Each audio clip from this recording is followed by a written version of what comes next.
Hey there! Thank you for tuning into Duck Bricks, and welcome to another episode of Bionicle Fanon Reviews, where I review all of the fan-created, canonized Bionicle models. These are not official sets, but instead have been officially accepted into the Bionicle canon either via LEGO contests, being depicted in media and games, or via the more modern TTV canonization contests. Now this model is one I have been waiting to do for a long time. Now I'm gonna have to say it right now, I did not think I was ever going to be able to review this model just because of the sheer complexity and amount of parts it requires. Heck, no instructions for this model even exist in a clear format, so I really had to scrutinize pictures and whatnot, just alternate angles of the model that I could find online. It took me months to make this just to come up with the instructions for it, and then once I made the instructions for it, I had to then order all of the pieces. Now, you know I care a lot about Bionicle canon, so I wanted to make sure that every single piece of this model was 100% accurate to its depiction. As such, this thing cost me an incredible amount of money. It's much more than I've ever spent on any single Bionicle canon model before. One part alone cost me over $200 to complete this model.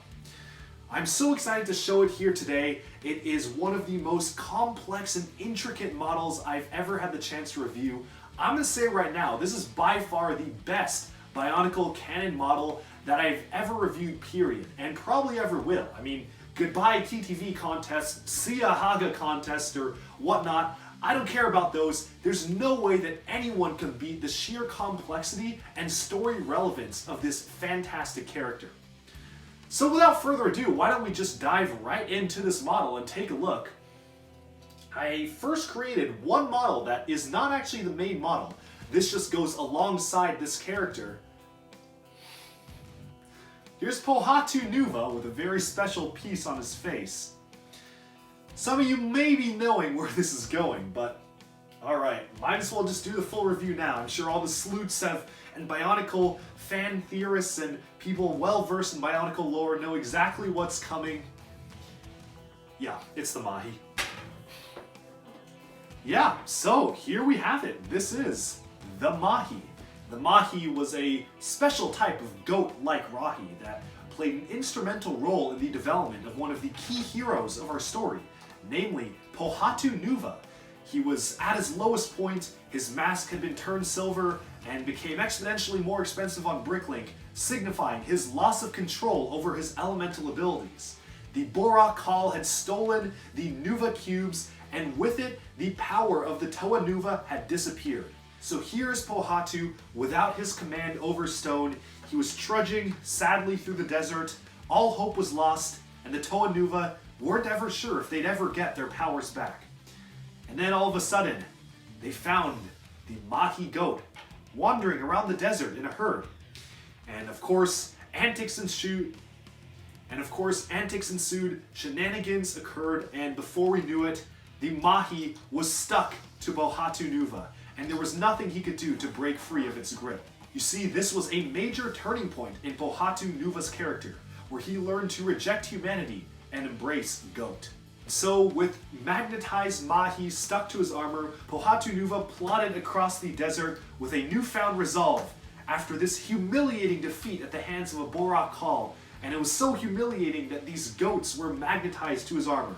He was then resolved to stride forwards and regain his elemental powers, and regain them he did. But that's a story for another time. Now I'm going to be discussing the 4 key points in which I review these models. Number 1 is posability. Can the models hold the weight of their own weapons? Can they stand up straight? And can I get them into cool and epic poses? Number 2 is building techniques. Was I impressed by the sophistication of this model? Was this model very complex, and was I blown away by the building techniques, or does it just reuse stuff from the existing sets? And I'm going to tell you right now, I was blown away by this model. Number 3, overall aesthetics. Completely agnostic of the Bionicle storyline. What do I think of the model itself? How does it look? And would I want to face it in a battle? I'm going to say right now as well, I would not want to face this in a battle because I would lose. Number 4, finally, is believability in universe. So how well does this model fit within the Bionicle universe? Does it make sense as a creature living in the world? Does it make sense as a Rahi? And so on. And with that, let's just dive right into this review of the Mahi plus protodermic mask Pohatu Nuva, which was the bulk of the price. Alright, so here we have the Mahi magnetically attached to Toa Pohatu Nuva with his protodermic mask. Let's separate the two so we can get a closer look at the Mahi, and Pohatu, just stay in the back there while T-posing. Of course, this Mahi is kind of a feat of engineering. I mean, I haven't really been blown away by a Bionicle model this complex since, say, Artaka or stuff like the Melding Pterodax, but those don't even come close to the sheer complexity of this model. Despite being smaller in stature, it packs one of the most sophisticated building techniques I've ever seen, featuring legs and a head and a tail. So, posability-wise, let's just talk about all the points that you can pose this, because you can get this into pretty epic poses. Of course, every leg can be rotated on a 360-degree range of motion, meaning that you have unlimited potential. What if you want the Mahi to be pointing at someone? Well, you can do that. What if you want the Mahi to be running? Well, you can do that. And so on. Of course, that's not where it stops, because this isn't just any basic four-legged Rahi. Oh, no. This has much, much more. Take a look at this tail. Of course, you can wag it up and down. You can wag it back. Well, okay, you can't wag it back and forth, but who needs that when you can wag it up and down? The head, of course, you can move at a 360-degree range of motion, all the way around, and this even has an added feature. Because, of course, when it appeared in media, the top half of the Tohunga arm was actually chopped off, and it was fused into the Toamata foot. This has the extra feature of me not wanting to modify Bionicle pieces for a joke, so the arm just flops around the top. One thing I really do like about the face here is you can just see the intensity and knowledge and depth behind the eyes here.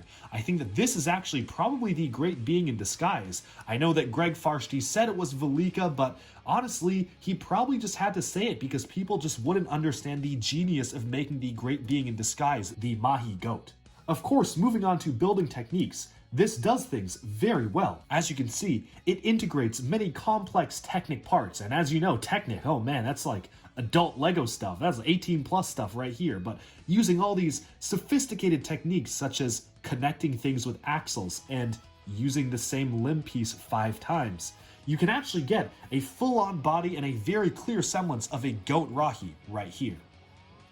Of course, aesthetics. Well, I mean, I can't even complain at all about aesthetics. This is the perfect representation of goat.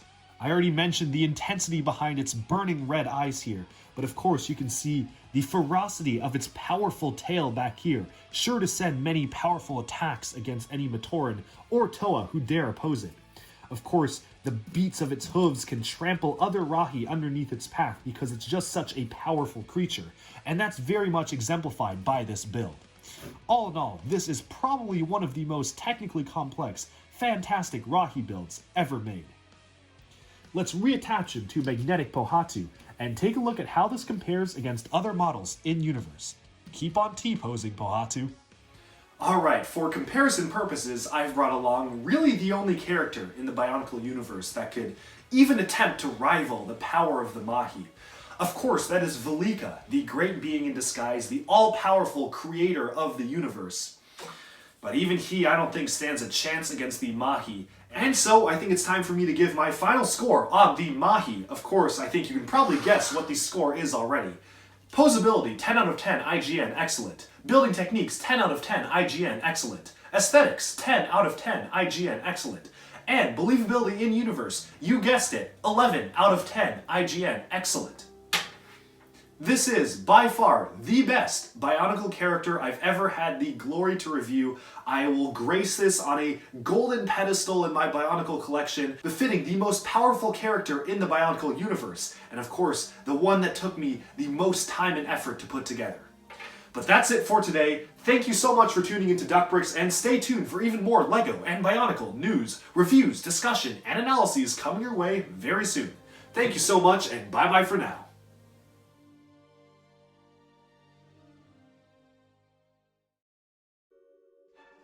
And happy April Fools, everyone! Now, As you could probably tell, this was a joke video. Funnily enough, I've actually received a surprisingly high amount of requests asking me to review the Mahi. I first thought people were joking, but no, they actually wanted me to do a serious review on this. And there was probably no chance that I would go through it with Bionicle Fanon reviews. The video would be like 5 minutes long. It would essentially just be me saying, okay, you can move the legs back and forth, you can move the head up and down and side to side, and I mean the tail also goes up and down. Not really too much you can fit into a review, but I figured maybe I'd just do something a little bit fun with it, kind of play around with it. So here is the Mahi alongside the T-posing Pohatu Nuva alongside the protodermic silver mask. Now I actually wasn't joking about this part.